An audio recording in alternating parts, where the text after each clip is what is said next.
The apartment before mine had only one rule. When I moved into the building, the landlord didn't smile. That should have been my first warning. The place was old, too quiet, the kind of quiet that makes your ears ring. The hallway lights flickered like they were tired of existing, and the carpet smelled faintly of dust and something sour. But the rent was cheap, and I was desperate. The landlord slid the lease across the desk, cleared his throat, and said, "There's just one rule." I looked up. "One rule?" He nodded slowly.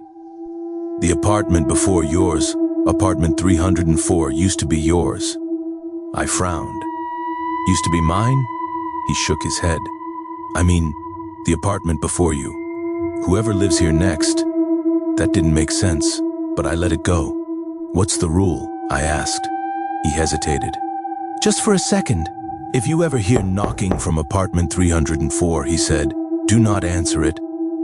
I laughed nervously. Is this some kind of joke? He didn't laugh back. "Do not open your door," he repeated. "Do not speak. Do not acknowledge it." I signed the lease anyway. The first week was uneventful. No noise, no neighbors, no knocking. Apartment 304 was directly across the hall from mine. The door was old, dark brown, with deep scratches around the handle, like someone had tried to claw their way out. I told myself it was water damage, or a bad tenant. On the 8th night, I heard it. Knock, knock, knock. Slow, careful, deliberate. I froze in bed.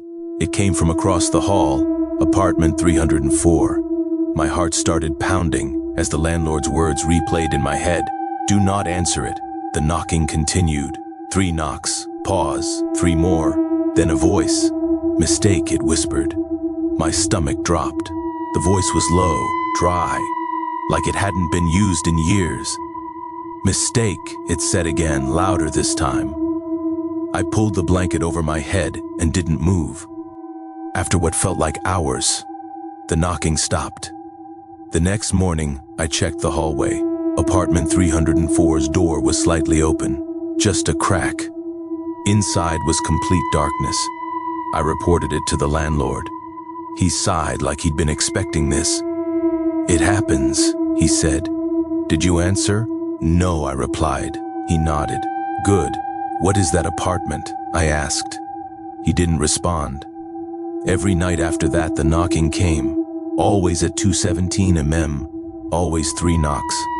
Sometimes the voice changed. "Mistake, wrong one, come back." Once, it used my name.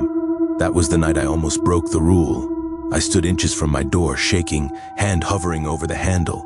It sounded so close, so familiar, like someone standing right outside my room, begging. But I remembered the rule, and I stepped away.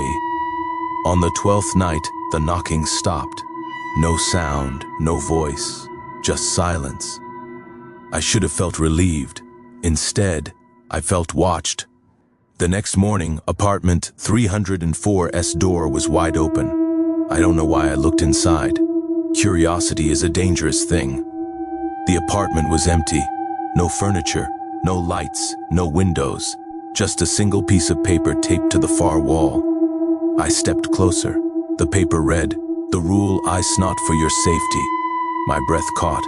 Underneath, written shakily, was another line. I teased for theirs. That night, there was a knock on my door. Not across the hall, on my door. 3 slow knocks.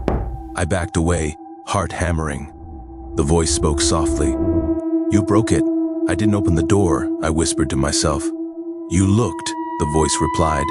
The handle began to turn. I moved out the next morning. Didn't pack, didn't clean, just left.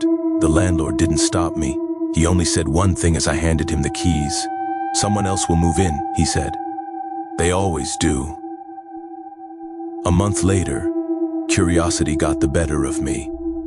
I checked the building's listings online. My old apartment was available. The description caught my eye. Quiet building. One rule. I scrolled down. Someone had left a review. "The apartment before mine keeps knocking." I think I answered.